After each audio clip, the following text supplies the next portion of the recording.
Uwekezaji, masoko na ubunifu. Hyper, tupo kazini. Naomba nizungumze mambo mawili matatu na watani zangu wa kanda ya Ziwa. Naomba nizungumze na wawekezaji wa Tanzania. Naomba nizungumze na wafanyabiashara. Naomba nizungumze na wadau mbalimbali ambao wako tayari kuja kuwekeza Tanzania. Serikali imetekeleza jukumu lake la kujenga mazingira bora ya uwekezaji. Tukiona hii meli, pia tuone suluhisho la uhakika la kukua kwa biashara mbalimbali. Biashara za madini, maeneo ya kanda hii ya Ziwa ni maeneo ya madini. Biashara za mazao, ndugu zangu wa kanda ya Ziwa ni wazalishaji wa mazao, pamba, mazao ya mifugo, nyama, samaki, maziwa. Lakini pia hili ni eneo ambalo kibiashara liko kimkakati. Ukifanya biashara maeneo ya kanda ya Ziwa na uwepo wa meli hii, una uhakika wa kufanya biashara Tanzania, Kenya, Uganda na kote ambako uwepo wa meli hii unawezesha ama unarahisisha mambo ya kufanya biashara.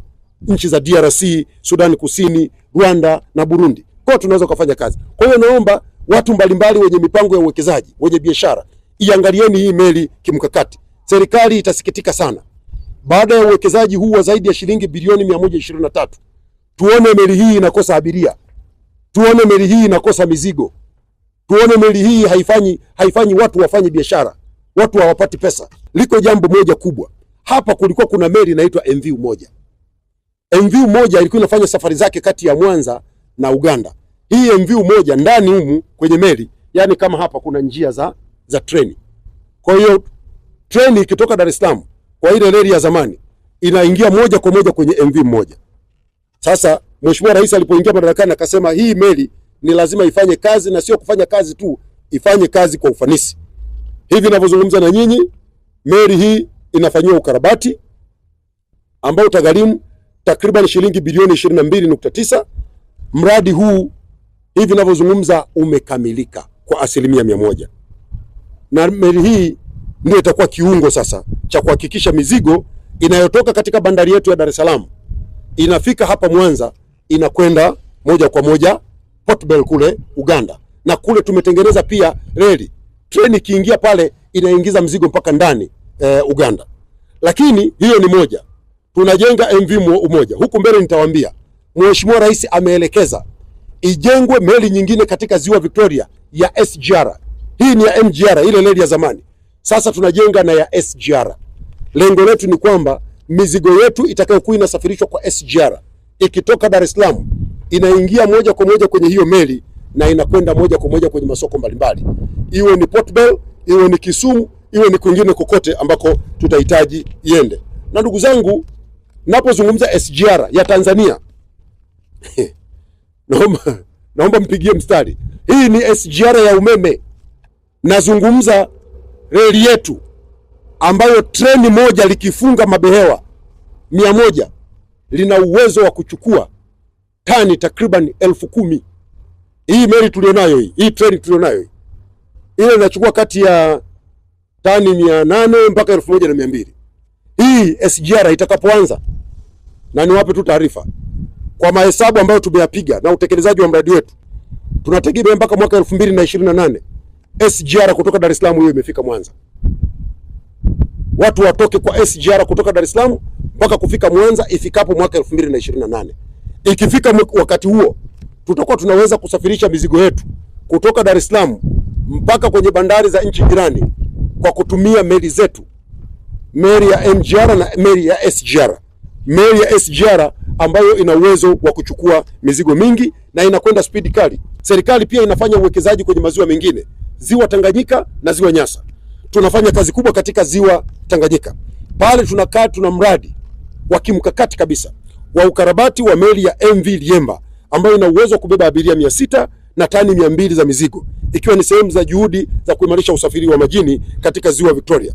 Ukarabati huu unatekelezwa kwa gharama ya shilingi bilioni 32.9 na unatarajiwa kukamilika mwezi Julai mwaka huu 2026. Hadi sasa MV Liemba ukarabati wake umefikia 55%.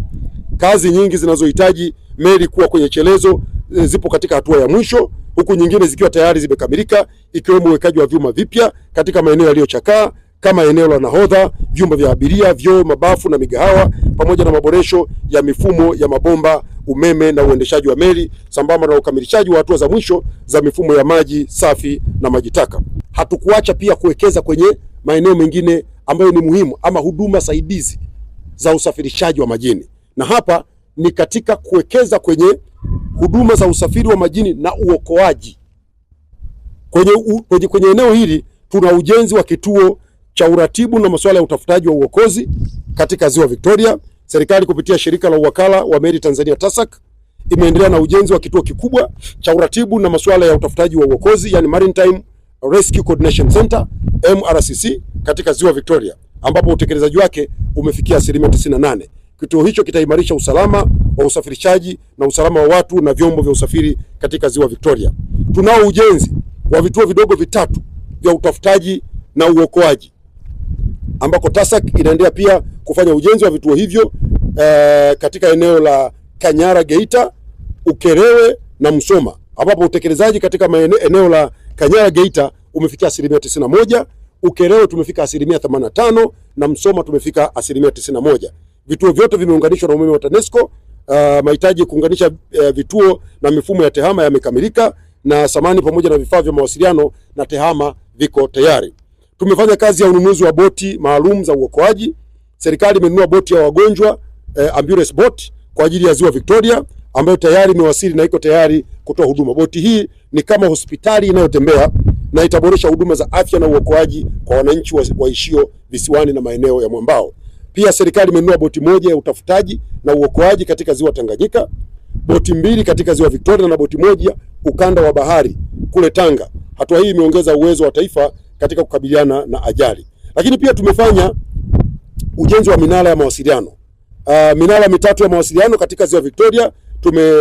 Tunajenga mnara katika eneo ama kisiwa cha Soswa ambao umefikia 50%. Tunajenga mnara katika kisiwa cha Kunene ambao umefikia 50%, na mnara mwingine tunajenga katika kisiwa cha Kweru ambao umefikia 70%. Hii minara ni muhimu sana katika kusimamia usalama wa ziwani. Lakini miradi hii pamoja na kusimamia usalama pia itaimarisha mawasiliano ya dharura katika maeneo haya, kutoa tahadhari ya hali ya hewa na kuwezesha uratibu wa haraka katika maeneo haya ya kanda ya Ziwa. Korea Kusini ndio nchi inayofuata, ambao mwaka 62 wakati tunapata uhuru mwaka 61 sisi tulikuwa tunawazidi Korea mara 3 kiuchumi. Leo wametupita. Wao wa Korea kila watu 200, watu 80 wanamiliki hisa za makampuni. Kwa hiyo tulipofanya huo utafiti, ndio tukagundua mambo matatu. Ndio. Jambo la kwanza, nchi zilizoendelea zimeendelea kwa sababu ya kuweka msisitizo kwenye uwekezaji. Okay. Yaani wananchi wananunua hisa, serikali na mazingira mazuri ya uwekezaji, lakini pia wabunifu wanapobuni miradi wanabuni miradi ambayo inawapa fursa wananchi wengi kushiriki katika ule mchakato wa uwekezaji. Kwa hiyo mnajikuta wewe Beni unabuni mtu mmoja, lakini ubunifu wako unatengeneza fursa kwa watu wengi. Sasa ndicho ambacho sisi Hyper tumekiona na tukasema tuitengeneze kampuni yetu ya Hyper. Ubunifu tunaoufanya kwanza kabisa uwafikie watu wengi. Wafikie watu wengi. Ubunifu mnaofanya uwafikie watu wengi. Watu wengi. Na namna pekee ya kuwafanya washiriki kwenye huo ubunifu wetu ni kwa njia ya kumiliki hisa za Hyper. Ndio. Na ndio uwekezaji huo unapoanzia.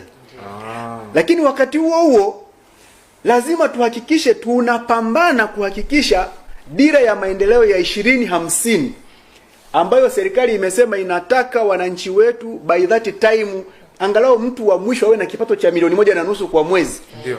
Sisi tunafikiria kwamba ikiwezekana hii miaka 5, 25, 30 tuwe tumeshafika hilo lengo. Kabla hata ya muda wenyewe. Kabla yani tuwe mbele miaka 20 mbele.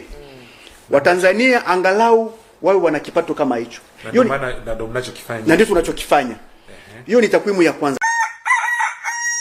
Program ya Tanzania Tuwekeze. Sisi ni kampuni ya umma Hyper PLC. Tunabuni miradi ya uwekezaji jumuishi. Tunaelimisha na kushauri umma kuhusu hisa na uwekezaji. Tutembelee kupitia www.hyper.net au piga *149 *46 *23 alama ya reli.